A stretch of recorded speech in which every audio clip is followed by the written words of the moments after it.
مہدی کا ظہور کب ہوگا، امام مہدی کون ہیں اور کب دنیا میں آئیں گے، تفصیل سے بتا دیں۔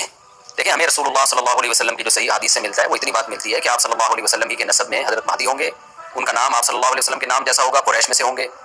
اور جس دور میں آئیں گے وہ حضرت عیسیٰ علیہ السلام بھی انہی کے بعد فوراً نازل ہوں گے، اس دجال بھی اسی وقت ظاہر ہوگا۔ یہ تینوں چیزیں ایک ہی وقت پہ ہوں گی، دجال، حضرت عیسیٰ علیہ السلام اور حضرت مہدی۔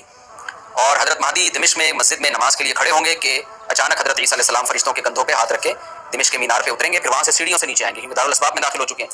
حضرت مہدی ان سے کہیں گے کہ آپ نماز پڑھائیں، وہ انکار کریں گے، حضرت مہدی کی اقتدا میں حضرت عیسیٰ علیہ السلام نماز پڑھیں گے اور پھر دونوں کی اقتدا میں جہاد ہوگا۔ تو مجاہدین کے امام ہوں گے حضرت مہدی،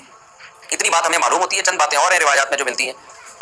یہ ہمیں ڈیٹ نہیں بتائی گئی ہے، سن نہیں بتایا گیا، سال نہیں بتایا گیا، اس بارے میں صدیوں سے لوگ پیش گوئیاں کر رہے ہیں کہ فلاں سن میں آئیں گے، فلاں سن میں آئیں گے، بڑے بڑے لوگوں نے پیش گوئیاں کی تو 100% غلط ثابت ہوئی ہیں۔ تو اب بھی لوگ پیش گوئیاں کر رہے ہیں کہ 2025 میں آئیں گے، کوئی کہہ رہا ہے 2030 میں آئیں گے، تو گورنمنٹ کی طرف سے کوئی پابندی نہیں ہے، کوئی بھی کچھ بھی کہہ سکتا ہے۔ نبی صلی اللہ علیہ وسلم نے اس کو مبہم رکھا ہے، صحابہ نے مبہم رکھا، نہ صحابہ نے نبی سے تاریخ پوچھی، نہ مہینہ پوچھا اور نہ نبی نے بتایا، اور ایسی چیزوں میں اسلام اس کو مجمل ہی رکھتا ہے کیونکہ وہ مہینہ آتا اور اس مہینے میں کوئی بھی اٹھ کے مہدی کا دعویٰ کر دیتا تو کنفیوژن پیدا ہو جاتی ہے نا، اس لیے ہمیں اس پر مبہم ایمان ضروری ہے، مجمل ایمان ضروری ہے۔ مبہم تو نہیں کہیں گے، مجمل۔ مجمل کا مطلب تفصیل ہمیں معلوم نہیں ہے، بس ہمیں پتہ ہے کہ ایک وقت آنے والا ہے قرب قیامت میں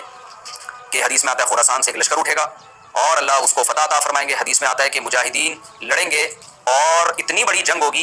ہوگی کہ آپ صلی اللہ علیہ وسلم نے فرمایا کہ 1/3 مجاہدین اس میں جو لڑنے والے ہوں گے وہ شہید ہو جائیں گے، جو اس وقت کے سب سے افضل ترین شہداء ہوں گے، اور 1/3 مجاہدین وہ ہوں گے جو لڑائی کی شدت اور سختی کی وجہ سے میدان چھوڑ کے بھاگ جائیں گے۔ یہ وہ لوگ ہوں گے جن کی اللہ کبھی بھی توبہ قبول نہیں کرے گا، اور 1/3 ہوں گے جن کو اللہ دنیا پہ غلبہ عطا کرے گا، کفر پہ غلبہ عطا کرے گا۔ تو یہ اس وقت پھر حضرت مہدی کی قیادت میں جہاد ہوگا اور پوری دنیا میں امن قائم ہو جائے گا۔ حضرت عیسیٰ ابن مریم بھی اسی وقت نازل ہوں گے، دجال کو قتل کریں گے، اور ایک اور دفعہ، یعنی ایک دفعہ تو اسلام دنیا میں غالب آ چکا ہے، تو ایک اور دفعہ اسلام حضرت مہدی حضرت عیسیٰ ابن مریم کے ذریعے پوری دنیا میں غالب آ جائے گا اور ہر طرف خیر ہی خیر ہوگی، جزیے کا نظام ختم ہو جائے گا اور اللہ تعالیٰ اپنی برکتوں کو کھول دے گا، آسمان کی برکتیں، خوب بارشیں برسیں گی۔ ایک روایت میں آتا ہے، ترمذی کی روایت ہے، اتنے بڑے بڑے انار پیدا ہوں گے کہ اس کے چھلکے کو لوگ صائبان کے طور پہ استعمال کریں گے، ایک ایک انگور کا دانہ کئی لوگ نچوڑ کے پئیں گے، یعنی برکتیں اللہ کی طرف سے ایسی کھل جائیں گی، تو پوری دنیا میں امن ہوگا۔ تو یہ جو نبی صلی اللہ علیہ وسلم کی جو بعثت تھی نا، آپ صلی اللہ علیہ وسلم کی، وہ کیا تھی؟ قرآن میں آتا ہے لِيُظْهِرَهُ عَلَى الدِّينِ كُلِّهِ، آپ صلی اللہ علیہ وسلم کو دنیا میں اس لیے بھیجا گیا تاکہ آپ دین کو پوری دنیا میں غالب کر دیں۔ تو ایک دفعہ تو یہ بنو امیہ کے دور میں اور بنو عباس اور پھر خلافت عثمانیہ،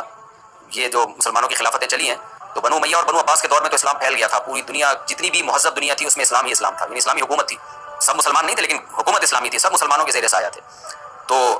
اللہ تعالیٰ اب پوری دنیا میں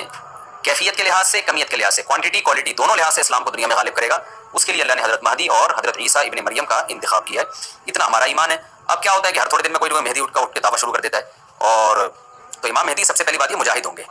بڑی اہم ترین بات یہ ہے، اور انہی کے دور میں حضرت عیسیٰ ابن مریم بھی نازل ہوں گے، تو اور دجال بھی ظاہر ہوگا۔ تو اس لیے یہ تینوں چیزیں ایک ساتھ ہیں، اس لیے ان کو پہچاننے میں اہل اسلام کو دشواری نہیں ہوگی۔ حضرت مہدی کو تو لوگ خود تلاش کریں گے، ان کی علامتوں میں سے یہ بھی ہے، وہ دعویٰ نہیں کریں گے، لوگ اہل اللہ بزرگان دین علماء ان کو خود تلاش کریں گے۔ آج لوگ خود دعویٰ کر رہے ہوتے ہیں حضرت مہدی ہیں، میں حضرت مہدی ہوں، تو وہ دعویٰ جو کرے گا اس کا مطلب وہ تو ہو ہی نہیں سکتا۔ تو اس لیے ہمیں اس ٹاپک کو ختم کر دینا چاہیے، اس سینس میں ختم کر دینا چاہیے کہ جو دعوے کر رہے ہیں نا کہ کل آ رہے ہیں، پرسوں آ رہے ہیں، فلاں سن میں آ رہے ہیں، اس سینس میں اس ٹاپک کو ہمیں ختم کر دینا چاہیے۔ ہاں جتنا حدیث میں ہے اس کو بیان کرنا چاہیے، اور جو لوگ بھی خلاف سنت ہوتے ہیں وہ تو حضرت مہدی ہو ہی نہیں سکتے۔ آج تو مہدی ہونے کا دعویٰ ایسے پاگل فضول قسم کے لوگ کر رہے ہیں جو انسان ہونے کا دعویٰ کرنے سے پہلے ان کو سوچنا چاہیے کہ انسان کے بچے بھی ہیں کہ نہیں۔ اچھا، یہ بھی انہوں نے پوچھا ہے کہ کیا امام مہدی نبی ہوں گے؟ امام مہدی نبی ہوں گے یا صحابی؟ اس بارے میں وضاحت فرما دیں۔ نہ وہ نبی ہوں گے نہ صحابی ہوں گے، کیونکہ صحابی تو وہ ہوتے ہیں جنہوں نے اسی زندگی میں آپ صلی اللہ علیہ وسلم کو ایمان کی حالت میں دیکھا ہو۔ حضرت مہدی اور نبی کا زمانہ تو صدیوں کا فاصلہ ہے اس کے درمیان، تو نہ تو نبی ہوں گے نہ صحابی ہوں گے، نیک ہوں گے، بزرگ ہوں گے، بس مہدی کا معنی ہدایت یافتہ، سیدھے راستے پر ہوں گے۔